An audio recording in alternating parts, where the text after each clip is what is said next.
할렐루야. 오른쪽에 앉으니까 익숙치 않죠? 저는 30년 동안 오른쪽에 앉아서 이쪽에 앉기 익숙치 않아서 일단 제가 좀 편해야 될 것 같아서 이쪽에 앉았고요. 또 너무나 감사한 건 오른쪽에 앉으니까 성가대가 옆에 있어 너무 좋아요. 저쪽에 있어가지고 그 에너지를 받기가 참 힘들었는데 너무나 좋습니다. 제가 설교를 좀 잘하면 성가대의 덕인 줄 압니다. 할렐루야. 믿음과 은혜 마치 양쪽의 바퀴와 같습니다. 그렇지만 그것은 좀 더 깊이 돌아오면 믿음과 은혜는 양쪽의 바퀴가 아니라는 것을 말하게 돼요.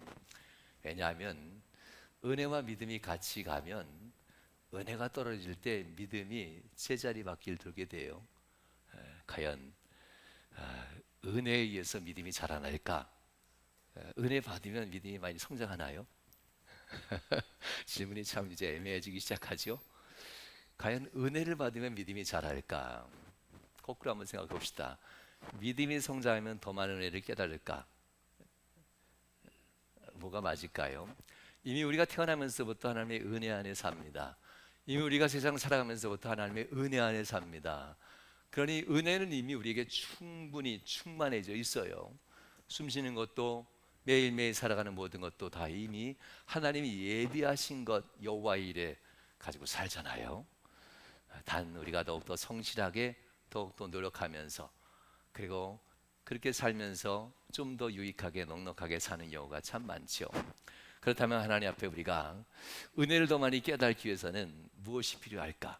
하나님의 더 많은 역사가 필요할까? 아니면 믿음에 서는 것이 더 필요할까? 질문은 아주 간단합니다. 믿음에 서면 설수록 더 많은 은혜가 보이기 시작합니다. 저도 이제 56이 돼가는데요. 어머니 아버지에 대한 효도는 나이가 들어야 그리워지듯 생각이 나는 것 같아요. 아직 다 생전에 계시지만요. 여러분들도 그렇잖아요. 효자들이 천생 태생적 효자도 있지만 철들쯤 되면 효자가 될 쯤이면 나이가 이미 많이 어리도 들었고 부모님들도 많이 연로하시잖아요.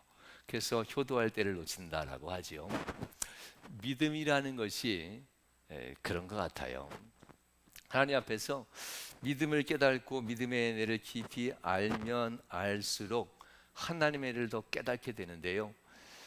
은혜를 구할 때보다는 믿음을 구하는 성도가 훨씬 더 빨리 철이 든다는 것을 기억하셔야만 합니다. 할렐루야. 우리 교회가 역사가 많으면 부흥할까요? 믿음이 많아야 부흥할까요? 증거가 많으면 부흥할 때도 있었어요. 요즘 시대에는 옛날처럼 그런 증거가 나타나지 않잖아요. 그럼에도 불구하고 부흥하는 교회들에는 역사보다 더 중요한 것이 있어요. 말씀입니다. 말씀과 믿음에 대한 순종.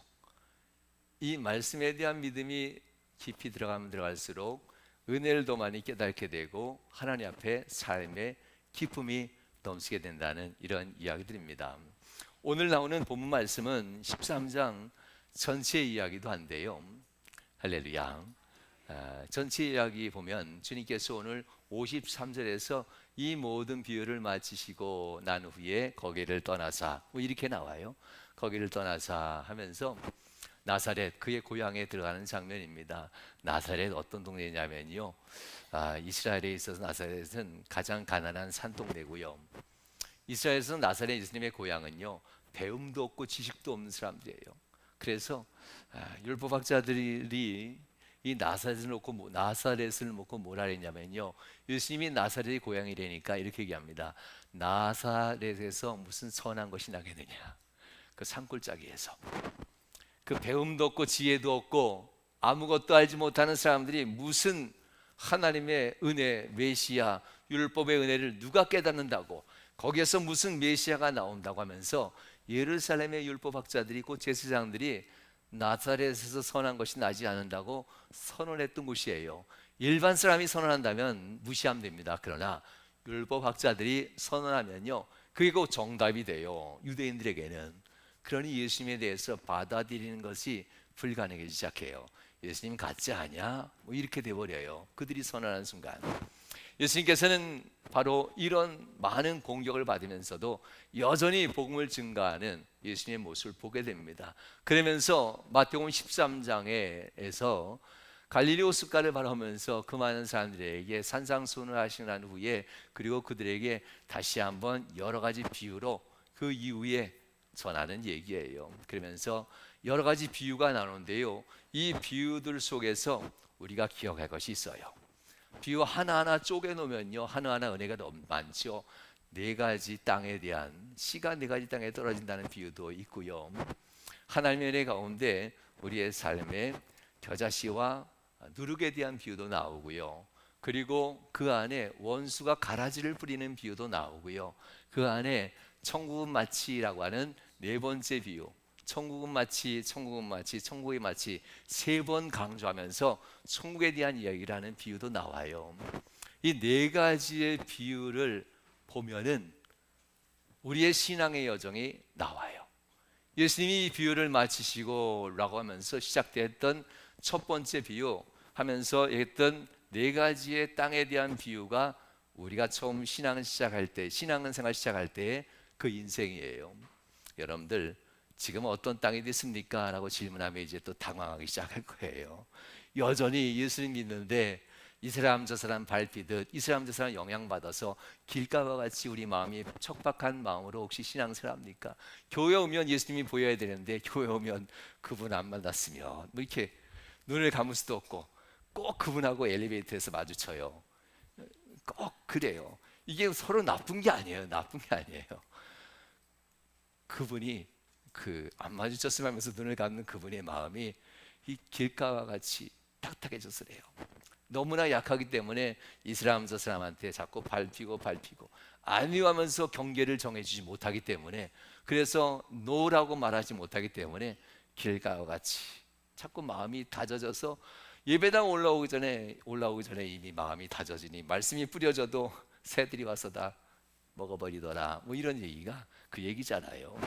예수님께서는 바로 이 길가에 떨어진 씨앗, 더러는이라고 표현해요. 그리고 또한 더러는이라고 표현하면서 돌짝밭 얘기되잖아요. 세상 염려 근시와 재림의 세상 염려 근심, 모든 근심들의 이것들을 마음에서 벗어내야 되는데 끄집어내지 못하고, 주님께 오면서도 여기 와서도 집에 걱정하고 여기 와서도 자녀 걱정하고, 하여튼 그런 일들이 참 많잖아요. 그런 얘기들이에요. 가시덤불도 역시 마찬가지지요. 세상 유혹과 염려, 근심, 걱정이 이 유혹에 대한 것들을 벗어내지 못했다라고 하는데요, 가시덤불에 대해서는 우리가 어린 시절 돌아오면요 한 가지 기억할 것이 있어요. 여러분들 가시덤불하고 산마하고는요, 마가 뭔지 나이 드신 분들 아시죠? 산마, 길게 뻗어난 마들은 잘라지면 잘라질수록 얘네들이 다시 뿌리를 내려서 다시 이렇게 자라는 거 아시지요? 그러면 너무 좋아요. 산마는 여기저기 번지니까 나중에 캐먹으면 돼요. 가시덤불도 뿌리가 똑같아요. 이게 잘려져서 로타리 쳐서 막 부서지면 잠시 잠깐 몇 개월은 없는 듯 하지만요, 3개월쯤 지나면요 잘려진 가시덤불의 뿌리들은요 다시 싹이 올라와요. 난리가 납니다. 이거 뭐 매일 말씀 묵상하고 매일 기도해서 가시덤불을 하나하나 정성을 다해 잔디밭에 민들레 오씨를 뽑아내듯이 앉아서 그렇게 뽑아내야 되는 것을 어느 날 부흥회 한번 참석했다고 뜨거워져서 마음먹은 가로포타고 그렇다고 깨끗해졌다고 착각하는 성도들이 참 많아요. 3개월쯤 지나면요 여기저기서 막 가시덤불이 쫙 올라오기 시작해요. 뿌리를 뽑아내지 않았기 때문에. 올라온 것은 제거했지만 앉아서 하나하나 뽑아내지 않았기 때문에요. 그래서 이 세 번째 가시덤불이 우리의 삶 가운데 참 많이 있어요. 은혜로운 말씀 드리면 참 오늘 은혜 받았다 하는데 한 주간 과연 갑니까? 오늘 찬양 은혜 받고 가슴이 찔리고 내가 눈물 흘렸어요. 하나님 감사해요. 하지만 과연 한 주간 가나요? 이 가시덤불 같은 뿌리들이 여전히 저도 있고요 많이 있어요. 기도의 방석에 앉아서, 기도의 자리에 앉아서, 저는 여기서 이제 늘 기도하는 습관이 있어서 여기서 앉아서 기도하는 습관이었고, 이렇게 해서 방석 좀 갖다 달랬는데 정말 예쁜 방석 갖다 놓으셨어요. 저한테 딱 맞는 방석. 감사합니다. 어떤 분이 헌신했는지 감사합니다. 나중에 이름 좀 가르쳐 주세요. 제가 기도해 드릴게요.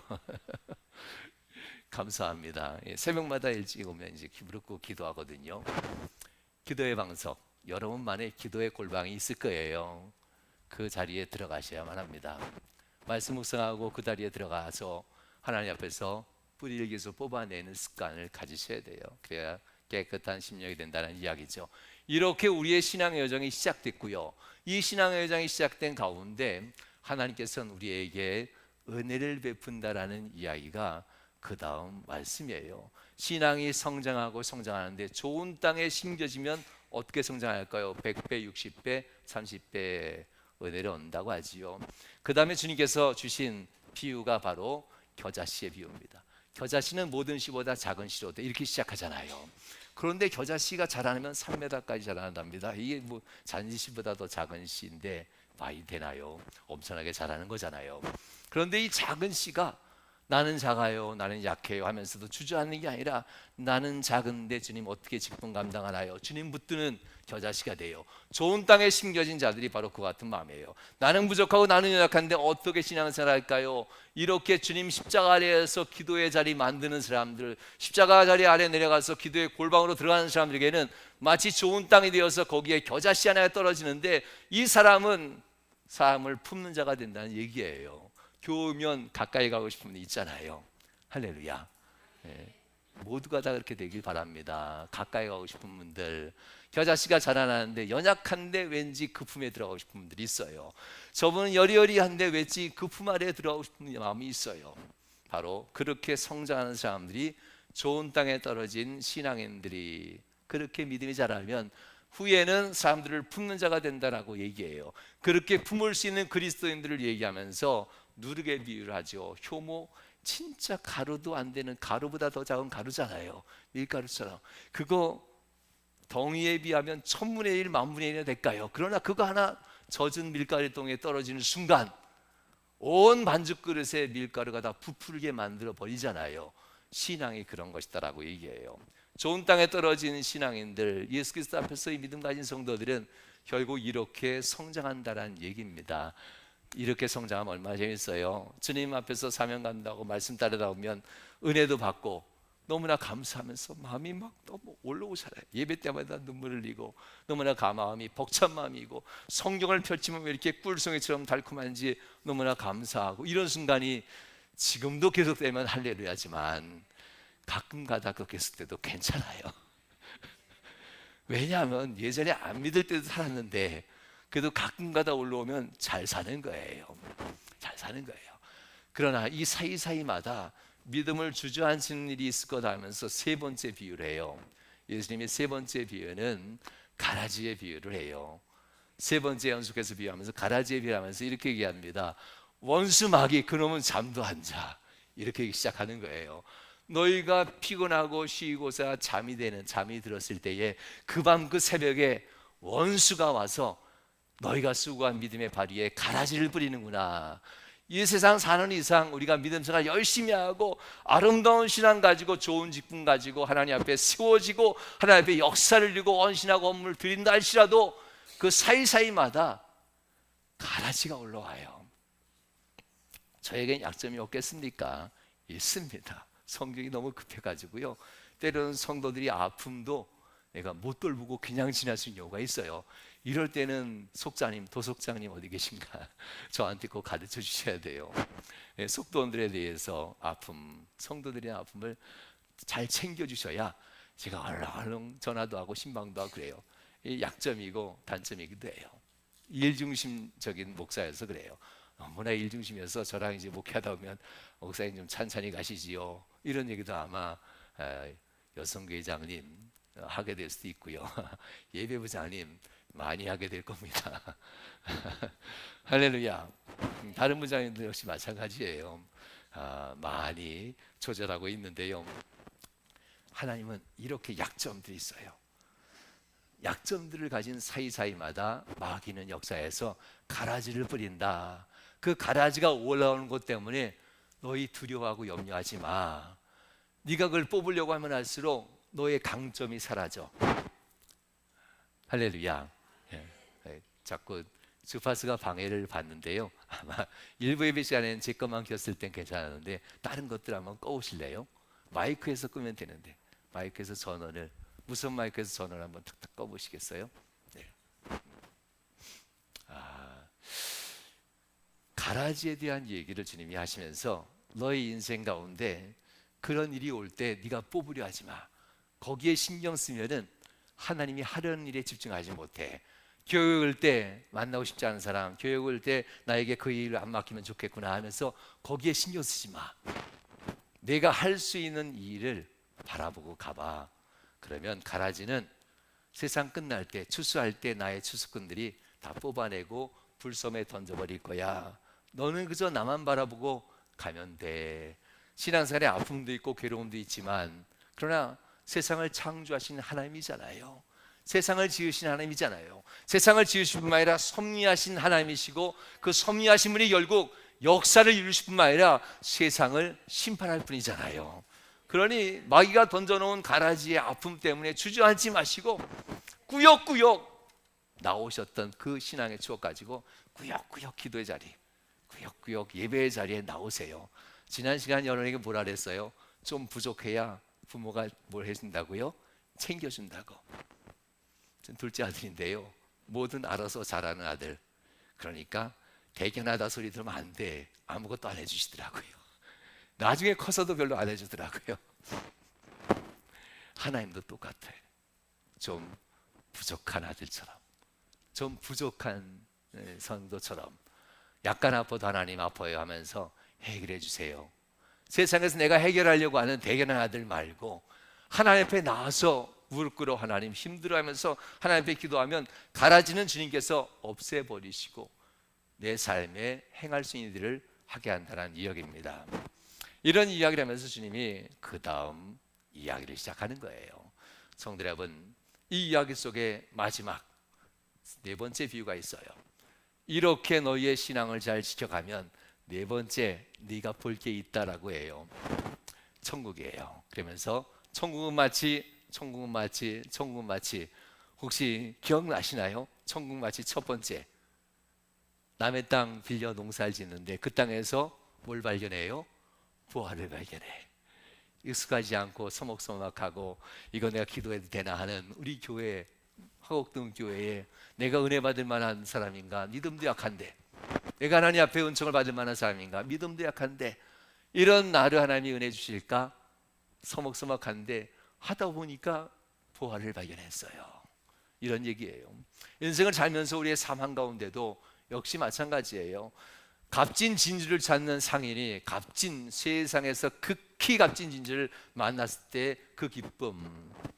인생을 살면서 화곡동, 여기 이제 제가 처음 오잖아요. 화곡동, 화곡역. 그래서 저쪽 여주, 저희 고향이 여주인데요. 여주서 오다 보면 양화대교쯤 건너면 화곡동 다 온 거야. 몇 킬로 안 되더라고요. 다 왔어. 그런데 밀리면 4, 50분인데 빠르면 5분, 10분도 안 걸려요. 이쪽에서는 어디 갈까요? 김포대교 건너면 이제 다 온 건가요? 어떻게 얘기해야 돼요? 이쪽에서는 그쯤 되면은 화곡동이 저기 보이는구나 하면서 이렇게 아마 할 거고요. 부천 인천에서는 어디쯤일까요? 구강동 뭐 그 정도일까요? 좀 지나오면은 화곡동이 가까이 왔다라고 하겠지요. 또 목동 저쪽에서부터 올 때는 뭐 그렇게 할 거예요. 무슨 얘기하려는 거냐면요, 천국을 본다는 거예요. 그렇게 신앙생활하는 사람들, 좋은 땅을 만들고 많은 사람은 아니에요. 4분의 3은 더러운 세상으로 다 갔으니까. 그러나 4분의 1만 좋은 땅이 된다는 얘기잖아요. 그 좋은 땅을 가지고 잘 가꾸는 사람들, 끊임없이 가꾸는 사람은 하나님 앞에서 겨자씨가 떨어져 새들이 품는 신앙인으로 바뀌게 되고, 그리고 누룩과 같이 많은 사람에게 은혜를 나누며 신앙을 가르치는 사람이 되고, 더 나아가 사단 마귀의, 원수의 사단 마귀의 가라지가 아무리 뿌려져도 뿌려라 나를 인도하는 하나님은 전능하신 여호와 하나님이야. 가라지는 하나님이 제거하실 것이고 나는 믿음의 길 가리라 하면서 내 안에 있는, 내 곁에 있는 내 남편이 때로는 왼수라고 부를 만큼 싫고 또 싫어도 그래도 하나님은 실수하지 않으셔 하면서 그냥 가는 거예요. 그냥 품고 가는 거예요. 아멘. 할렐루야. 그렇게 신앙생활 하다 보면 천국이 보인다는 거예요. 천국은 마치 남의 땅 밀려서 아무것도 없이 농사짓는 한 사람이 그 농사하는 곳에서 천국을 발견하듯 주님 나라를 발견한다는 얘기. 그 기값진 진주, 이것만 있으면 내 살겠는데, 이 은혜만 있으면 살겠는데, 이 역사만 있으면 살겠는데 하는데, 마침내 주님을 만나는 여러분들, 신앙생활 그 기값진 진주를 만났던 여러분들, 그거 하나면 되는 거 아니겠습니까? 천국을 보면 마치 아직도 강을 건너지 않고 양화대교 진입하고 저기 뭐 갈량대교 앞을 진입하고 있으면서도 다 왔다 하면서 바라보는 것처럼, 이 천국을 보는 사람은 삶의 어려움과 힘듦이 10분이면 갈 것을 1시간 걸려도 다 왔다 그래요. 그렇죠? 어렵고 힘들어도 신앙생활은 그런 거예요. 누구 때문에, 어느 일 때문에, 뭐 때문에, 아무리 힘들어도 남들은 때문에라고 얘기하지만 좀 돌아갈 뿐 어차피 도착할 거. 너무 신중하지 마시고 아멘 좀 해보세요. 그죠? 좀 돌아갈 뿐 어차피 도착해. 하나님 인도한 길이니까. 천국은 그렇게 보는 거다라고 하는 이야기입니다. 주님께서는 우리의 신앙의 여정을 이렇게 얘기하시면서 비유를 마무리 짓는 내용이에요. 사랑하는 여러분, 그러면서 그래도 천국 너희가 오는데 너희가 믿음의 선배로서 남존할 게 좀 있다 하면서 마지막에 하나를 두 줄로 덧붙여요. 51절 52절에 덧붙인 내용인데요, 이 얘기죠. 천국엔 마치 주의 제자된 서기관이 있는데 새 옷과 옛 것을 내오는 집주인과, 곳간에서 새 옷과 옛 것을 내오는 집주인과 같더라 라고 해요. 어떻게 따를 것인지, 무슨 전통을 만들 것인지, 화곡동 교회에 어떻게 순종할 것인지, 화곡동 교회에 어떻게 믿음을 가져야 우리가 살아갈 것인지, 믿음의 선배된 우리들이 천국도 받고 은혜도 경험했고 하나님을 만난 우리들이 어떤 것을 곳간에서 꺼내다가 놔줄 것인지, 묵은 것을 놔주면 낫대가 되는 것이고요, 하나님의 비전과 새로운 다음 세대를 세우는 새 것을 갖다 놓아놓고 그 다음에 비전을 놓으면 하나님이 할렐루야 하는 시온성과 같은 교회가 될 겁니다. 주님은 여기까지 보시면서 13장 1절로 52절까지의 말씀을 얘기하십니다. 그리고 이렇게 얘기해요. 비유를 다 마치신 후에, 신앙의 여정을 다 말씀하신 후에 이제 나를 어려서부터 봤던 내 고향으로 가보자 라고 합니다. 무슨 뜻일까요? 화곡동교회 엎혀서 오셨다면서요. 그죠? 어머니에게 아기 때 화곡동교회 온 가족이 나오신 분들은 아마 어려서부터 다니셨을 거예요. 어려서부터 예수님이 나면서부터 나왔던 나사렛, 12살 되기 전까지는 어린아이지만 12살이 되고 나면 만 12살이 되면 성인이 되어서 아버지와 함께 마을 일에 동참하고 함께 일하게 됩니다. 12살부터 30살까지 예수님이 나사렛에 있으니까 18회 동안 나사렛에서 괜찮은 청년이었을 것 같아요. 아유, 예수님 같은 청년이면 신랑감 1순위, 딸이 있으면 예수님에게 주고 싶어서 얼마나 사람들이 막 혼주자리를 des겠어요.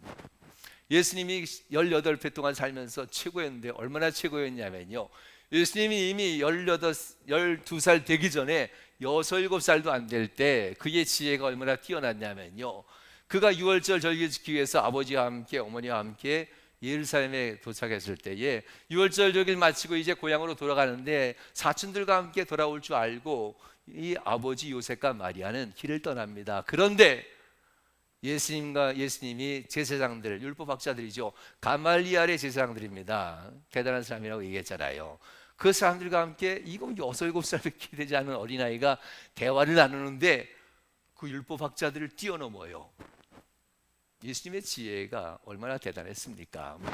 그 율법학자들의 지혜를 뛰어넘고 그 율법학자들이 말하는 것보다 더 높고 깊은 말씀을, 하나님의 말씀을 해석해내기 시작해요. 그래서 가말리엘의 문학생들, 제사장들이 예수를 붙잡고 온 나절 밤이 새도록 다음 날까지 대화를 나누면서 이야기하는 장면이 나와요. 신동이죠.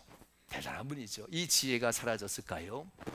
12살이 되고 15살이 되고 20살이 되고 30살이 되는 동안 예수님의 지혜는 더욱더 깊어졌고 더 큰 일을 이룰 수 있는 분이 됐습니다. 감추려고 한다고 지혜는 감춰주는 게 아니에요.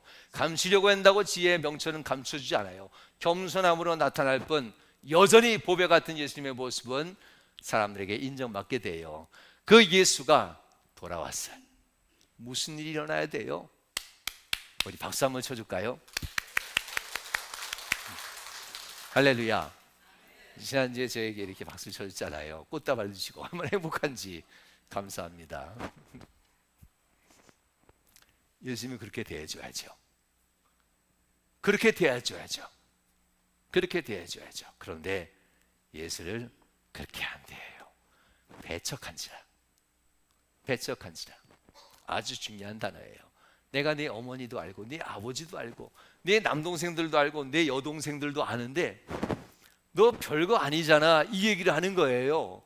이게 얼마나 말도 안 되네. 대단한 사람이었는데 분명히 나가서는 죽어가는 사람을 고치고 죽은 자를 살리기도 하고 역사를 일으키는 놀라운 소식들이 이미 예루살렘으로부터 갈릴리까지 온 소식이 다 들어오고 있고, 이미 자기네 동네에서도 그 지역에서도 이 나사렛에서 2-3km 떨어지지 않은 가인성에서도 이미 죽은 청년을 살려내는 역사를 이미 소문으로 다 들었는데, 나인성에서도 들었는데, 이런 얘기를 다 들었음에도 불구하고 나사렛은 예수를 배척해요. 따라해 볼래요? 낯설음. 낯설음. 낯설음. 내가 기대하는 낯설음이면 설레임이 되고요, 내가 싫어하는 낯설음이면요 거부해요. 뭐 저런 게 다 있어. 언제부터 지가 성공했다고, 언제 자기가 뭐 그랬다고 하면서 운이 좋아서 시대를 잘 만나서 뭐 이렇게 하면서 어떻게 하든지 낯설음에 대해서 배척하잖아요. 예수님에 대해서 그런 낯설음으로 배척해버려요.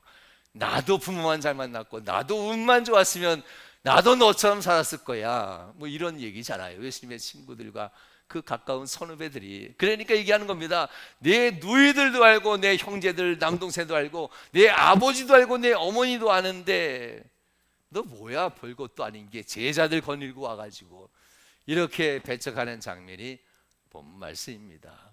사랑하는 여러분, 예수님은 아무 능력도 행할 수가 없었다라고 하지 않고 많은 능력을 행하지 못하였다, 이렇게 표현해요. 이 낯설음 속에 배척하는 이들 속에서도 중요한 것은 예수님을 배척하는 그 사람들 중에 4분의 3은 다 배척해도 4분의 1은 배척하지 않은 사람이 있었어요. 쉽지 않은 일입니다. 왜냐하면 예수님을 배척할 때에 바리새인의 선동, 저가 바알세불이 짚혔다, 귀신 들렸다 해서 하나님 앞에 귀신 들린 자, 그가 하나님 앞에 돌에 맞아 죽어야 될 자, 바리새인이 몰고 가는 거예요. 그러자 나사렛에 있는 사람들이 예수를 죽이려고 선동하고 예수를 언덕으로 밀어가 언덕 아래로 굴러떨어지게 하고 그 아래 돌을 던져 예수를 죽이려고 작정하고 끌고 가니라 라고 합니다. 그런데 누가복음에서는 이 장면을 얘기하면서 예수님은 피에 달아나지 않았다고 해요. 그 가운데로 당당하게 지나가셨다. 어느 누구도 밀칠 수 없었고 어느 누구도 손에 든 돌로 예수님께 던질 수가 없었어요. 예수님은 전능하신 여호와 하나님, 창조주 하나님이시기 때문에 그 권세 앞에 감히 선동된 자들이 감히 밀을 수도 없었고 돌을 던질 수 없었다. 그 와중에 어떤 자들이 있었냐면요, 많은 능력을 행할 수 없었더라. 다르게 해석하면 적은 능력만 행했더라. 누가복음에서는 이 적은 능력 가운데 은혜 받은 자들이 있어요. 병자들과 몸이 약한 자들이 주님께 나와 고침을 받았더라. 그의 몸에 손을 얹은 즉 그가 치유를 받았더라. 누가복음에서는 같은 본문을, 마가복음에도 같은 본문을 씁니다. 같은 본문을 사용하면서 고침받는 장면이 정확하게 나옵니다. 기억하십시오. 오늘 여러분에게 얘기하는 것은 결국 좋은 땅 4분의 1입니다. 좋은 땅 25%. 주님 앞에 우리가 신앙생활 때 은혜 받는 사람들, 오늘은 아니어도 우리가 언젠가는 좋은 땅이 될 겁니다. 오늘은 아니어도 언젠가는, 오늘 모두가 다 선택에 있어서 거부하고 모두가 다 아니야 라고 한다 할지라도 이 속에 하나님이 역사하시는 믿음을 가지고 나아가면 극히 적은 수가 은혜를 붙잡아요. 쉽지 않은 선택이었습니다. 돌을 들었잖아요. 돌을 들었잖아요.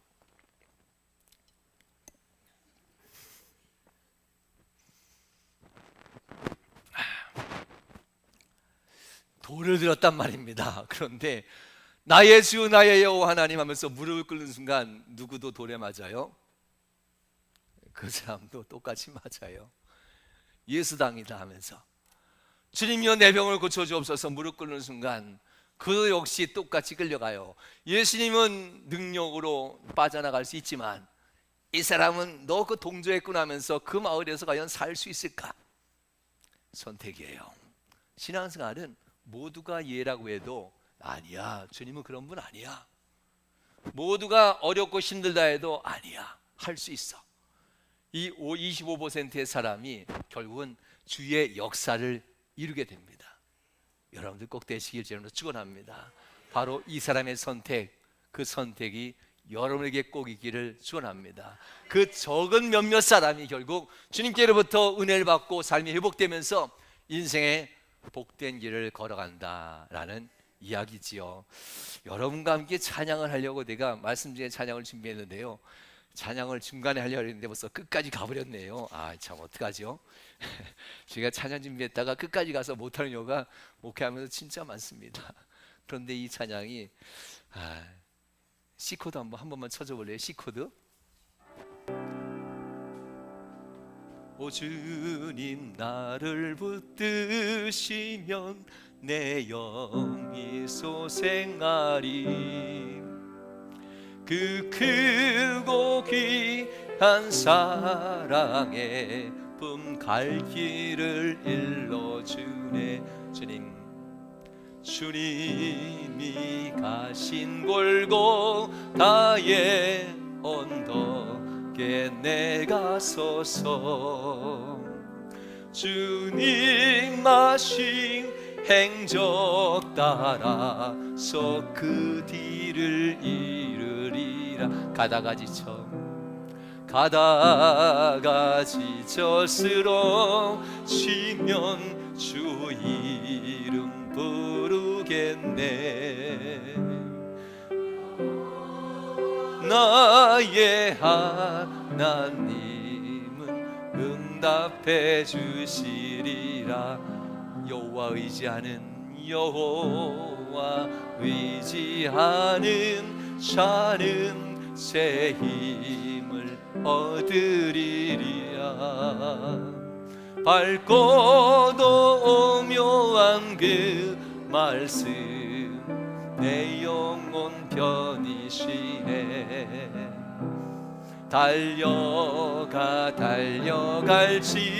달려갈지라도 세상 길 가지 말고 그 하늘 비밀 내게 주신 아버지 품을 향해 가다가 지쳐쓰러지면 주 이름 붙들겠네. 여호와 나의 하나님은 응답해 주시. 4절 새 힘 주신 그 은혜를, 새 힘 주신 그 은혜를 나 이제 깨달아서 십자가 보혈의 공로를 널리 전파하리.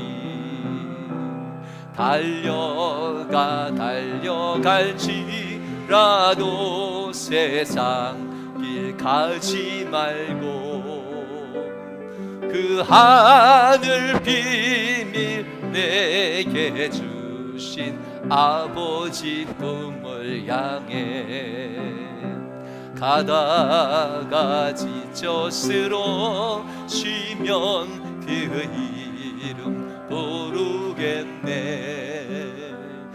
여호와 나의 하나님 응답해 주시. 달려갈지라도 달려갈지 세상 길 가지 말고 하늘 비밀 내게 주신 늘 비밀 내게 주신 아버지 품을 향해 가다가 지쳐쓰러지면 주 이름 부르겠네. 여호와 나의 하나님 응답해 주시리라. 할렐루야. 선택은 쉽지 않아요. 능력 있는 사람만 선택하는 게 아니에요. 4분의 1. 내 좋은 땅 내고 싶어요. 겨자씨처럼 작지만 주님이 날 만져주시면 장성하여서 하나님 앞에 귀한 일을 할 수 있지 않겠어요? 내 힘이 약하고 연약하지만 그래도 하나님 내 믿음 없음을 도와주소서. 변화산 아래에서 죽어가는 아들을 데려왔던 아버지의 마음처럼 내 믿지 못하는데 이 믿음 없음을 도와주셔서 내가 주님 믿겠노라고 고백하여 주님께로부터 내 아들을 살릴 수 있는 믿음 달라고. 은혜 달라면 오래 걸리지만요, 기억하세요. 믿음 달라면 즉시로 일어나요. 그 아들 고쳐준 거 보세요. 그러니 은혜 받아서 놀라운 이적과 기적과 또한 풍성한 복을 받아야 믿음이 있는 게 아니라 믿음을 구해서 그 믿음 가지면 겨자씨처럼 약하고 부족해도 하나님은 반드시 여러분들의 삶을 인도할 겁니다. 그리고 하나님 앞에 놀라운 축복 줄 겁니다. 그리고 하나님 앞에 더 좋은 것은 많은 물질의 복이 아니라 저 앞에 천국이 있다. 많은 물질과 축복이, 많은 성공이 내 삶의 든든한 믿음의 증거야 라고 고백하는 자가 아니라 내 앞에 천국이 보인다 하면서 스데반처럼 담대하게 길을 달려갈 수 있는 자. 달려갈지라도 세상 길 가지 말고 우리에게 끝끝이 하나님의 비밀을 가르치신 아버지를 향해 달려가자. 가다가 지쳐 쓰러질지라도 오직 여호와 하나님만 바라보고 달려가자. 이 고백이 여러분들이 고백이 되시길 주님으로 축원합니다. 할렐루야.